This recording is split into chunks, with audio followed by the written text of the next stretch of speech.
কলকাতার নিউ টাউনের যে ফ্ল্যাটে বাংলাদেশের সংসদ সদস্য আনোয়ারুল আজিমকে হত্যা করা হয়েছে সেই ফ্ল্যাট থেকে দুজনকে সুটকেস নিয়ে বের হতে দেখা গেছে। তারাই আনোয়ারুল আজিমকে হত্যা করেন বলে ধারণা করা হচ্ছে। ওই ফ্ল্যাটে তল্লাশি চালিয়ে রক্তের দাগ পেয়েছিল পুলিশ। তদন্ত সংশ্লিষ্ট পুলিশ কর্মকর্তারা বলছেন, আনোয়ারুলকে হত্যা করে তার দেহ কেটে টুকরা টুকরা করে কলকাতা শহরের বিভিন্ন স্থানে ফেলা হয়েছে। ঝিনাইদহ ৪ আসনের সংসদ সদস্য ১২ মে কলকাতায় গিয়ে তার এক বন্ধুর বাসায় ওঠেন। পরদিন দুপুরে ওই বাসা থেকে বের হওয়ার পর থেকে তিনি নিখোঁজ ছিলেন। ঢাকা ও কলকাতার পুলিশ বলছে, ওই বাসা থেকে বের হওয়ার পর কলকাতার নিউ টাউনের অভিজাত আবাসিক এলাকা সঞ্জীভা গার্ডেন্সের ওই ফ্ল্যাটে যান আনোয়ারুল আজিম। সে রাতেই তাকে হত্যা করা হয়।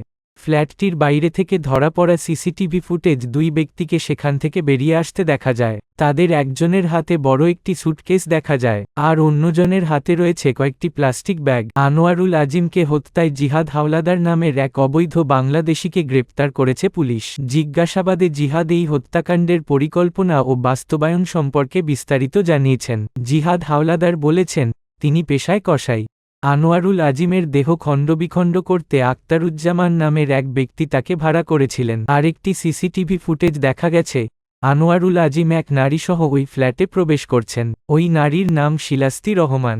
আনোয়ারুল আজিম হত্যাকাণ্ডের পর তিনি দেশে ফিরে আসেন। তাকে এরই মধ্যে গ্রেপ্তার করেছে ঢাকার গোয়েন্দা পুলিশ।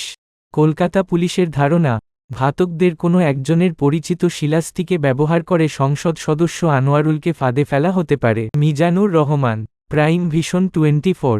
এরকম আরও খবর পেতে আমাদের প্রাইম ভিশন 24 পেজটি ফলো দিন এবং চ্যানেলটি সাবস্ক্রাইব করুন। ভিডিওটি ভালো লাগলে লাইক দিন এবং কমেন্ট করুন।